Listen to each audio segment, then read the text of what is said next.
Okay, so now I have some questions for the three daddies just now. So parent 1 and 2, sorry I didn't get your name.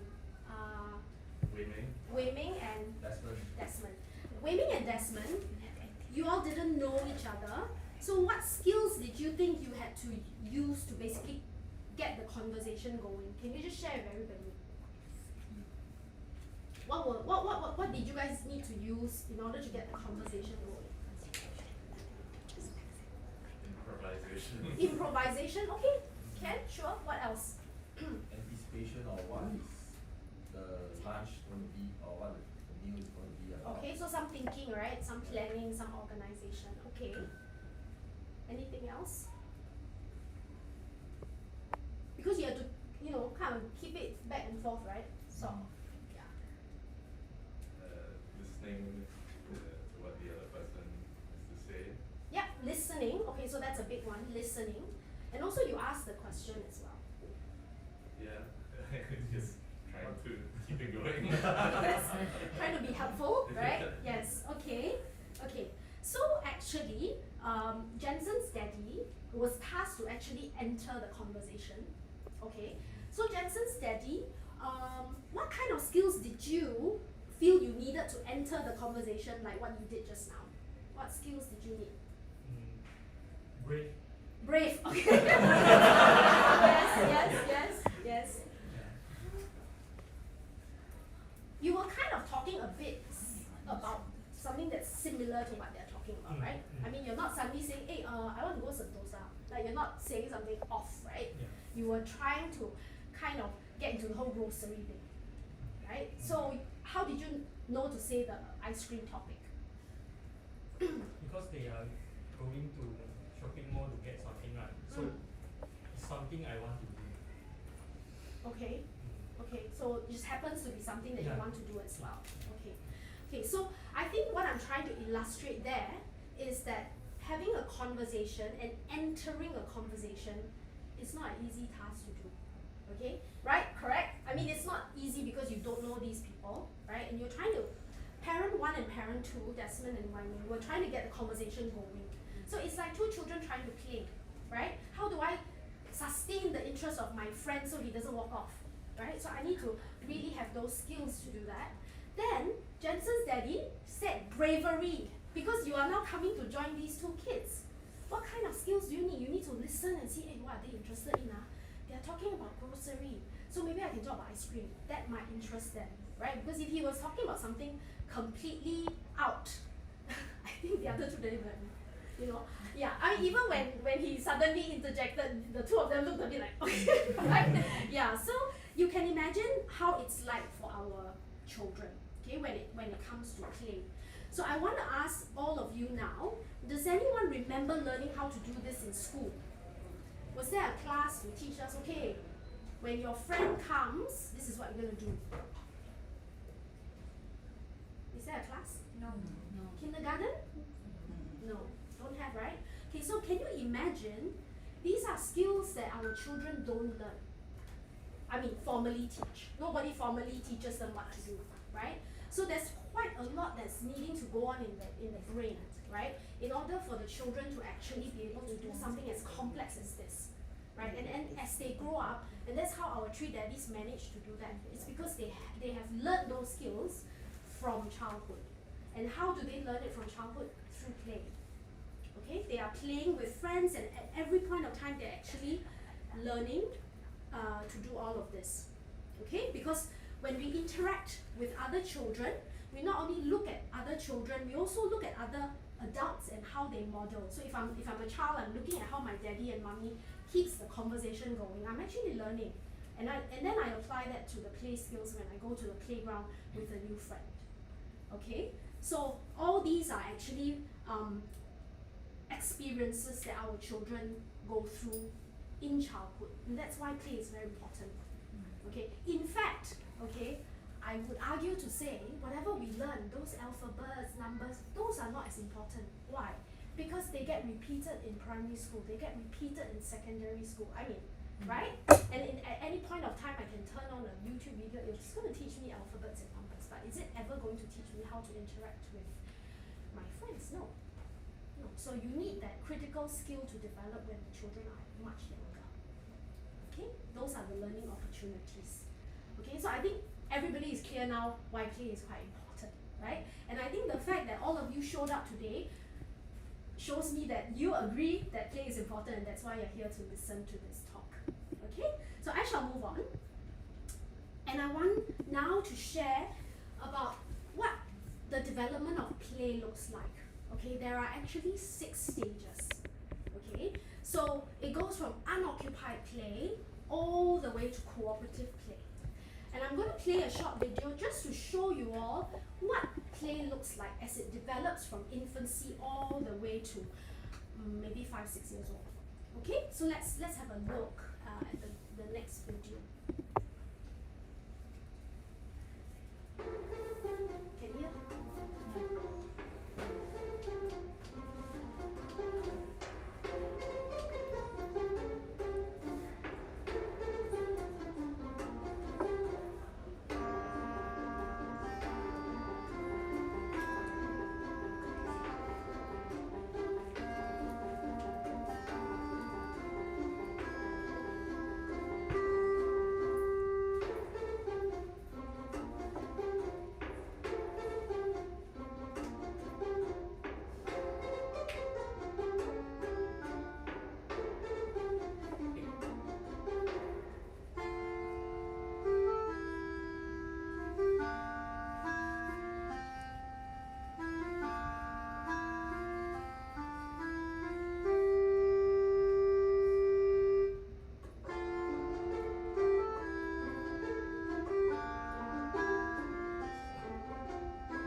Okay, so that was quite, I hope everybody found that kind of interesting, right? Just to see the development of play from unoccupied play all the way to cooperative play, and how it really develops from playing by themselves, watching somebody play, playing together in the same area but not necessarily playing together, and then sharing the same toy, up to at the level of cooperative play.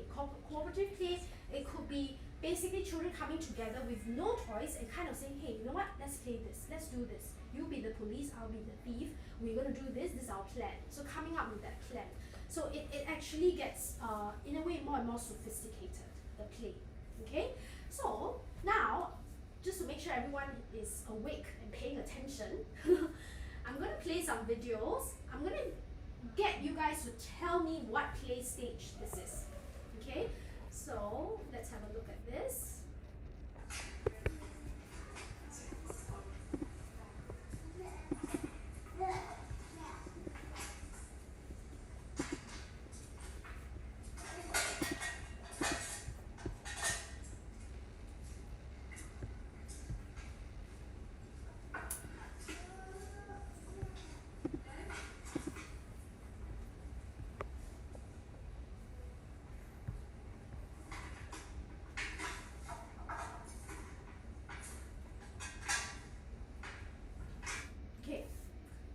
Anybody want to raise their hands and guess what play stage this is? Bravery. Just now Jensen's daddy said we need bravery. Is it solitary? Yes, very good. Paying attention. Well done. Yes, it's solitary play, right? So at solitary play, there is actually a lot of happening as well. It looks like they're just playing with, I mean, in that case, it was cornflakes and just stirring things around. But actually, it's a discovery of preferences, right? And what your child's really interested in, okay? And preferences and interest is extremely important because that's what motivates us, right? To do anything at all, okay? So that is extremely important, and they're learning to have fun on their own, okay, basically. So some of the examples at solitary play, it could be a child just playing with drums using utensils, shaking rattles to make sounds, and they're playing by themselves, but you know, this is a stage where they're doing all these things. Okay, let's look at this stage, and again, I want you all to just pay attention to what's happening and tell me what kind of stage this is.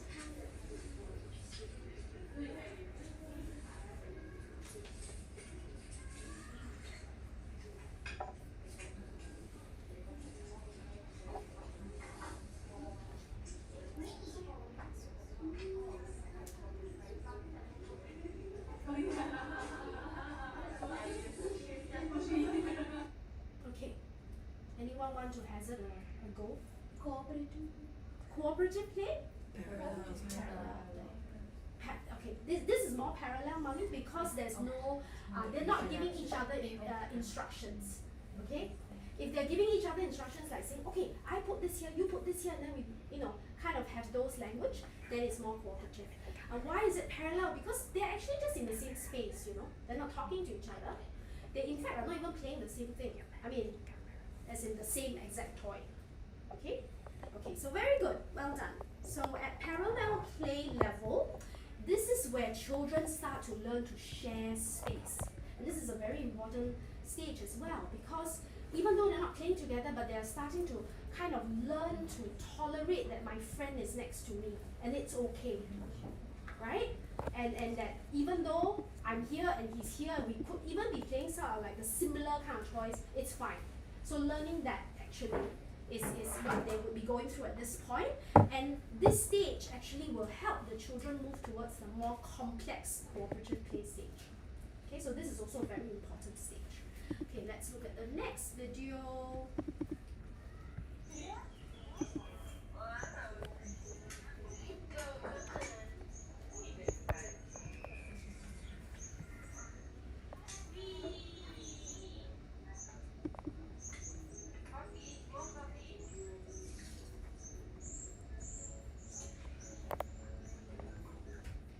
Okay, what about this?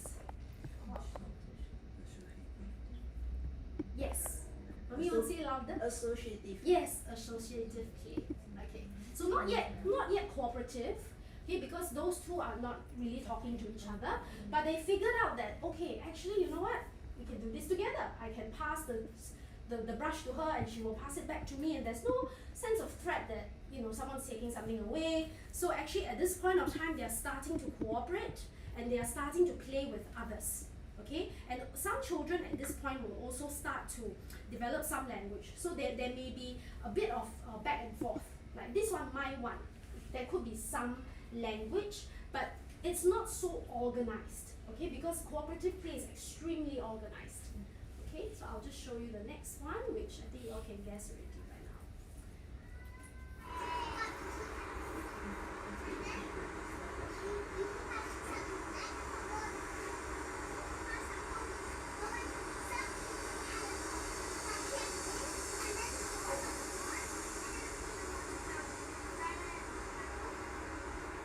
Okay, so you can't really hear her, I'm sorry, because it's very a lot of background noise.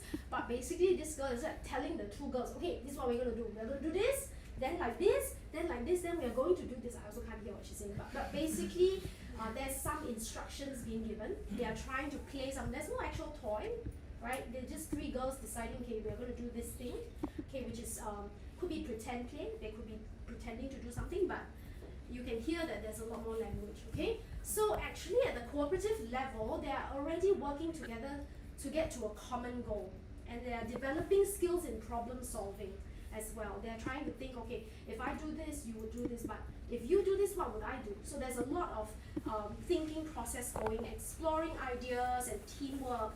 And I think we recognize this cooperative play in our workplace, right? Like if you go to a team meeting, this is what happens, right? Basically, people are coming up with ideas. They don't always get along, but they're coming up with ideas, they're sharing with each other, and this is what it is, and we are actually preparing our children in future to have those skills, right? So it is a couple of stages that the children need to go through in play, okay? So one thing that you would notice is that as the child progresses from solitary play to cooperative play, we will definitely notice that there's more language and there is much more social.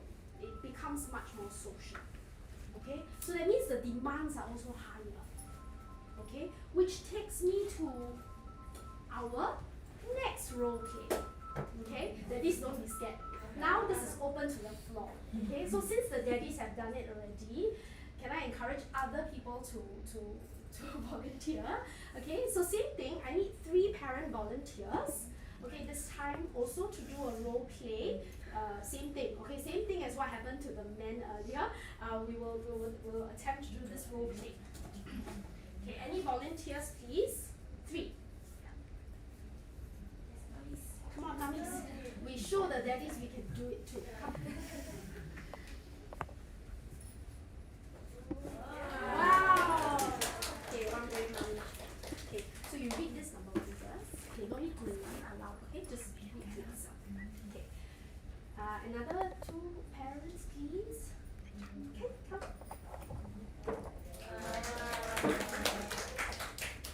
Okay, and I have a 3rd parent. It's a 3rd parent volunteer. Okay, you don't have to stand up first. You just read first, and then later when your name is Bindu. Bindu. Later when Bindu goes back, then it's your turn. Okay, so you just read first. Okay, Bindu, you read this. Okay, but you need to tell the audience aloud. Okay, you just read.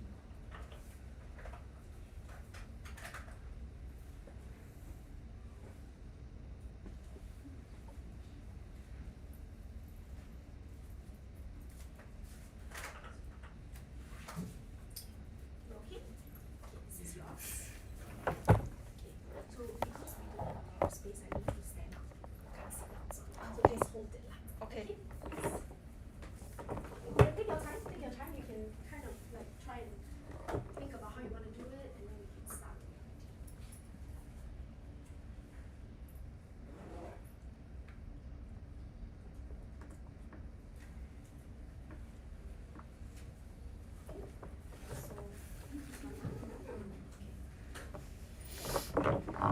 Okay, so you all watch, right?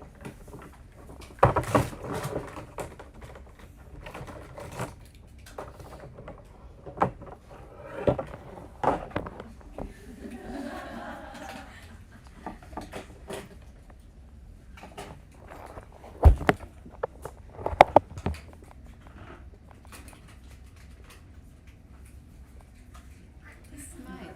Do I need to talk? You should not talk.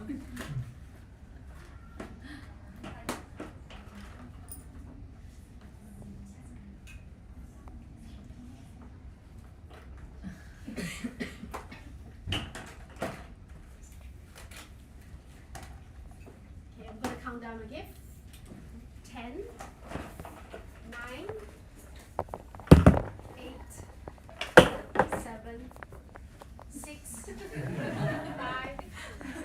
4, 3, 2, 1. Okay, thank you, Bindu. Bindu can sit down. Okay, now you continue your role. We have another parent. Okay, you ready? Are you ready? Yeah, okay. May I take a look? May I take a look? Okay. Thank you. Thank you. 10, 9, 8, Done? Yes. Listen to me. 7, You will take it home. No, Okay, I'm come back not. to me. No. Can I take a look again? Six. I want to No, play. no, Five. you I want will, to you will play. take it back home. I for will everyone. not. I will not. Trust me. I will not. One. I like it. Okay, thank you. Thank you, mommies. Okay, okay, so same thing. I'm gonna ask the mummies some questions. Okay, so sorry, I didn't get your name. Fengi. Okay, Fengi, how did you feel when Bindu approached you just now? Like when she came over to try and, how did you feel? Not polite as she didn't ask me or Mm. say hello or like talk what she wants. Okay. And Bindu, how did you feel? Yeah, I could relate my child who has speech delay. So, But what was I your- always think like whenever he wants, he just points out like I did now. So what was your, how did you feel? What was on your cue card first? Sorry, they don't know. Okay, I should not talk a word. I should not make any sound. But I have to take toy from her. Yeah. Okay. So when she tried to take a toy from you, you felt that she was rude. Right? You didn't say hello. Then what are you doing, right? And yet at the same time, she's unable to. She's not allowed to at this point. Actually, she actually mouthed thank you. Like I saw her do that, but our kids can't even do that, right? Okay. So then I got sorry, your name is? Yvonne. Yvonne. Okay. Then we got Yvonne to come. Okay. How did you feel when Yvonne came? She's more polite. Like she can tell what she wants. And how did you feel when you were asked to do that? I'm able to get my points across. Yes. So at least she knows what I want. Yeah. And at one point you were also negotiating with her. Just for a while, Yeah. it's okay, right? Yes. You have that ability to negotiate. And on actually Fengyi's cue card, she is told that when the time is up, this toy needs to be in her hands. That's why she's not letting you guys have it. Okay? So this role play highlights to everyone what a play scenario for our kids are like. Okay? Children that have learning disability, communication difficulties, delays, developmental delays, right? So actually the play is very, very much affected. Okay? What happens is there is a mismatch between the child's natural drive to want to play, their motivation to want to play, and the ability to play, right? And this can actually delay and affect how the children plays and the kind of play that the child engages in. It becomes pretty much a barrier to play development. Okay? So I'll just give you some examples. So for a child with, say, physical disability, they have difficulties even manipulating the toy, right? And if, for example, Fengyi walked away, the child can't even catch up to try and get the point across, right? So it does impact on how play develops. If the child has a social emotional difficulty, then they may have a certain focus on trying to play in a very repetitive manner, like maybe spinning the wheels or maybe moving the car in a particular way. And then if someone wants to interrupt me, no, right? I'm not even listening. I'm not going to even entertain, basically. And anyways, language is poor, so he's not able to say, look, I'm turning the wheels now. Let me finish it first. No ability to do that, right? Okay, and definitely communication difficulties, which was highlighted earlier, right? Bindu couldn't tell her, look, I just want to look at it. I will give it back to you. No ability to do that, right? So there's a lot of misunderstanding happening. And as far as Fengyi was doing, she was just protecting her toy. She just doesn't know what this person wants, right? So play becomes quite delayed in that sense. So sometimes children get stuck in a certain stage, right? So it could be a solitary play stage because I can't get beyond that. The parallel play, when my friend comes close, are you trying to take my toy? I turn away, then you don't kind of develop the play, right? Okay, so this is how it affects the play development.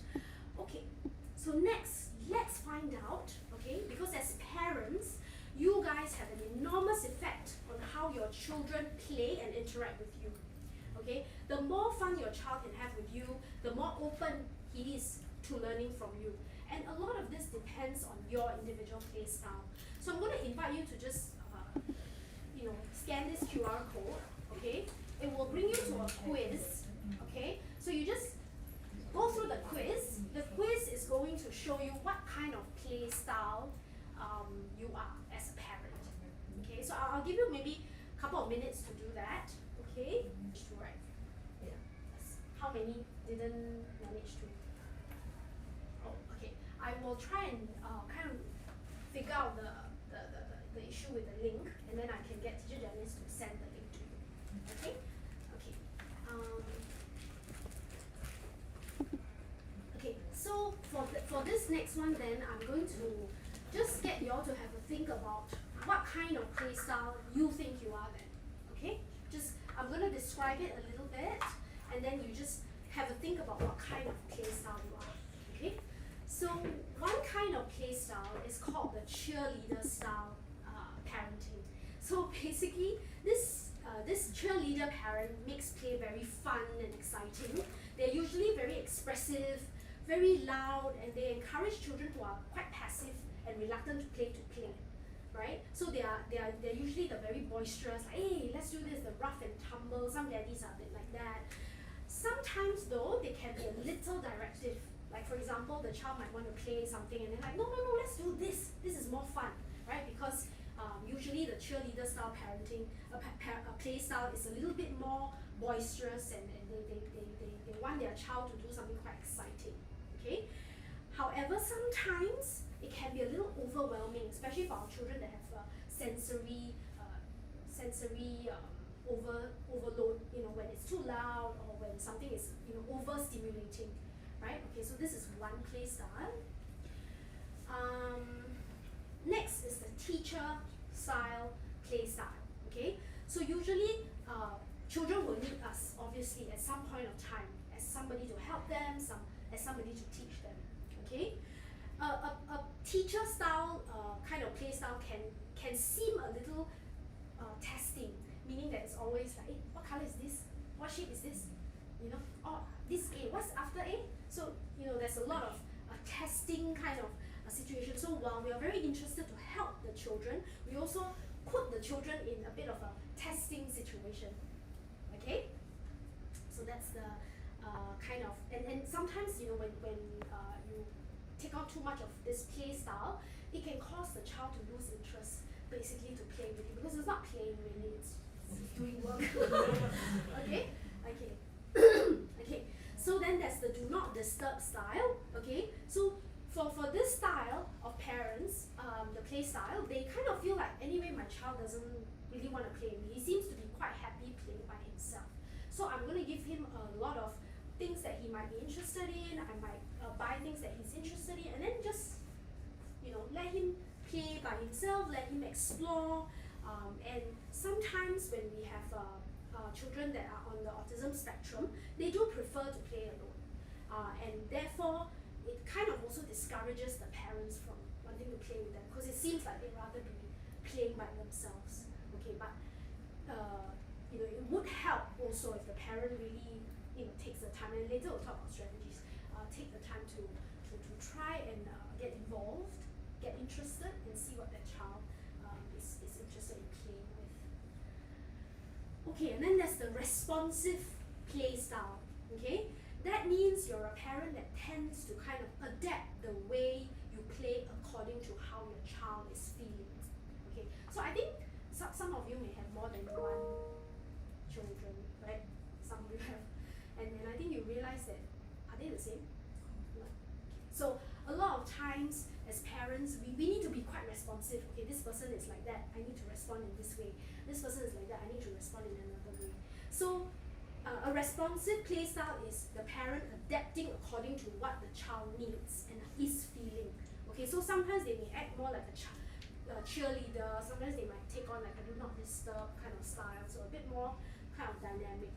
Okay, so again, I apologize about the link. So actually what the link does is, I think the parents that manage to get the link to work, they would tell you your play style. Yes, so they would tell you your play style, and then they would give you like a short description of what that means.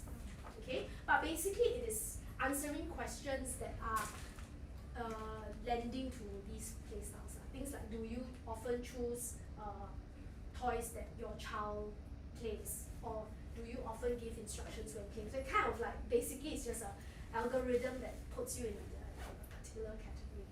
Okay, but I think you all can just also have a think about what kind of play styles. Some of us have two types of play styles, like I said, you kind of move according to the child. Okay, so what we're going to do is we're going to discuss strategies of what would actually help, in terms of encouraging our children to play at each play stage. What can we do, apart from knowing our play style, what can we do encourage our children's play development. Okay, so I'm going to only talk about one strategy today. So actually, I think some parents, if you've attended Teacher Xiao Ying's Zoom training, was it a month ago? Yeah. On social communication, I think she mentioned this again. Okay, so I'm mentioning this again. Okay, the only thing, if you don't take home anything today, I just want you to remember this bird, that's all. Okay, it's owl, that's all. Okay, I'm not gonna make you memorize a lot of things. All you need to remember is owl, and owl stands for observe, wait, and listen. Okay, observe means we use our powers of looking and observing to see what our children are doing, and waiting basically just means we don't do anything, we wait and see what happens. And listen, remember just now when the men were here, two of them actually said, oh, we listen to what the person is saying. So listening is actually very powerful. Okay, so I'm going to show you again another video. Okay, this video is going to talk a little bit about what this strategy is, and it's also going to showcase like an example of a father and daughter interaction. Okay, which kind of will differentiate what happens when he uses the owl and when he doesn't use the owl. Okay, so let's watch the video together.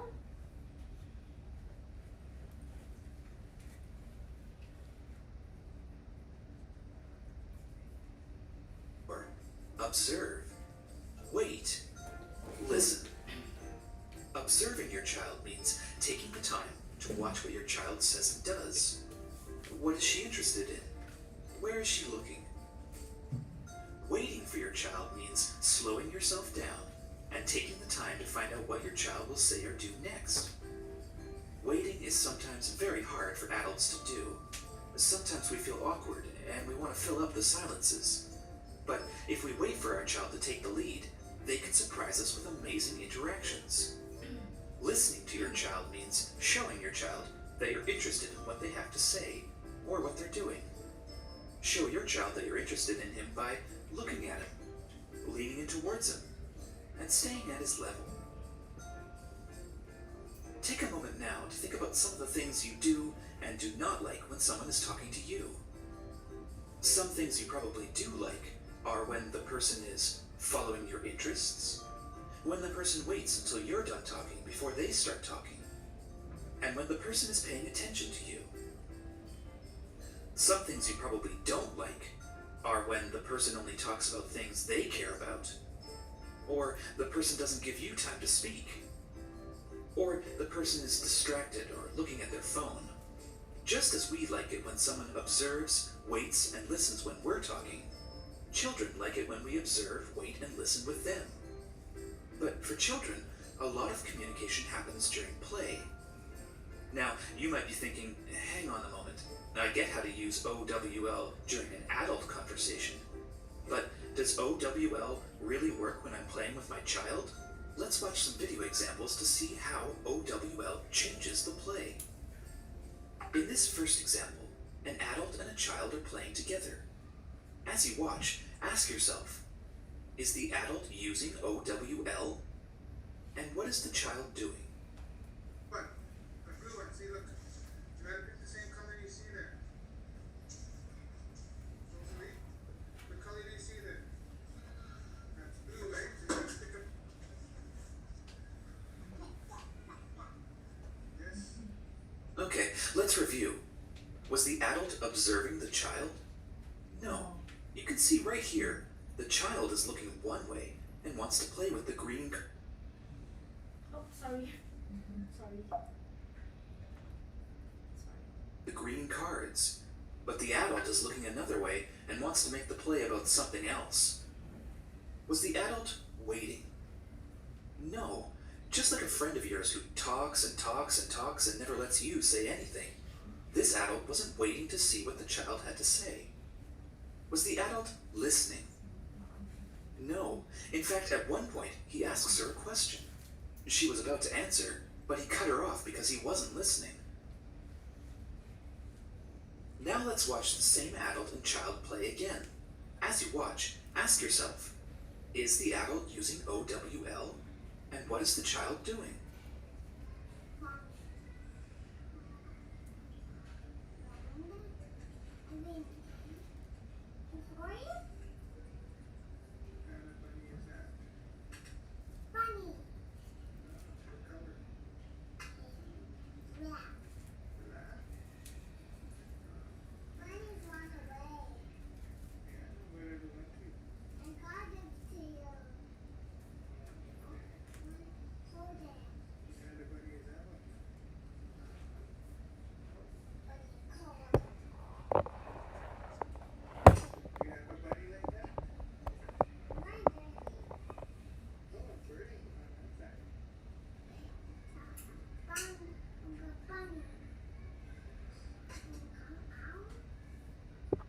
There was a big difference in this second example. Was the adult observing? Yes, he was doing a great job playing and talking about the things that the child was interested in. Was the adult waiting? Yes, he was.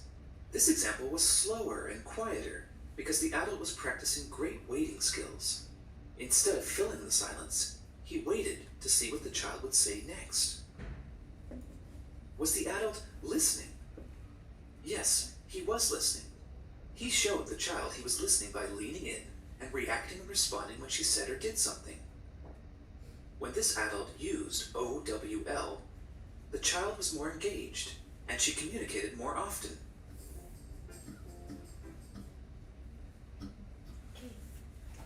Okay, so can some of us relate to that, right? Yeah. So when we are with our children, sometimes we can't resist. We just want to ask. I mean, I think towards the end, I also still heard the father ask, "What bunny is this?" You know, he's still wanting to ask and kind of test her. But definitely, I can hear in the second interaction, the girl was using a lot more language than in the first interaction. Okay, so one thing that I encourage all parents to have a think about your communication and play style with your child, and when you're playing with your children at home, whether this is something that you can just try and experiment at home. Observe and see what is it that your child is interested in. Take some time, see what he's interested in. Sometimes it might be a toy, sometimes it might not even be a toy. Sometimes it could be a, I know that I have children who are interested in various different things that may not necessarily even be a toy, right? But just taking interest in that, then you know, oh, he's interested in that. So let's pay attention to what he's interested in, which is what they said earlier, following the interest, right? Like the adults as well. We like it when people follow our interests. And then waiting. So waiting, taking time, let your child have the chance to speak, right? Even if, I think you would have noticed, I think he resisted talking by saying, right? So sometimes that's some things that we try to do as adults because we feel the need to fill the space, okay? I'm like this as well. I feel uncomfortable if you are not talking, then I feel like I have to keep talking, right? So it's the same thing. And then listening, obviously, is a very critical skill. Okay, so now, I'm hoping that everybody found all of this useful. What we're going to do is to try and make this a little bit more functional for all of you so that you can go home having thought about this and see if it's something that you can actually try and do at home. Oh, sorry. Can I ask a quick question? Sure. What does L look like for parents with kids with a speech delay? Basically, they're not saying anything. So, what are you listening to? Okay, so in terms of the listening, you're actually listening in the sense that you may need to kind of see what he's looking at, then you may need to comment on what he's. I know that that's not really listening. Okay, there's a second part to it where I'm not sharing today, but you also want to imitate and interpret what the child is doing. Okay, so if a child is completely silent, what I will do is maybe I will observe and I will wait and I will see, oh, he's taking this toy, and I say, oh, you like the ball. So I'm kind of like talking for him, right? Ball, oh, put ball. So you actually kind of narrating what is happening. Okay, so there are actually more strategies. Like I said, play is actually a very big topic. But what I'm trying to share right now is really the tip of the iceberg. And I think for me, what I feel is that when we go to a workshop or parent training like that, wow, a lot of information, I can't remember. So my goal today is just for you to remember that's it. If you can even just do the observe, wait, excellent. You've already kind of, done something different in how you interact with your child.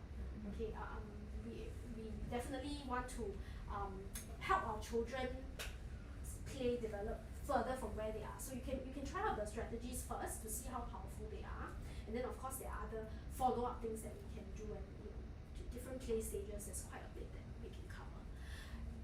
So what we're going to do, thank you for the question. So what we're going to do is we're going to break into groups. If you notice that you have the color stickers when you came in, right? So you're going to gather in the group, the group of the color that you've been assigned. So I have my three wonderful SLT colleagues behind. They are going to, they're going to be the facilitators to get you to have a think about what we talked about and kind of apply that to your child.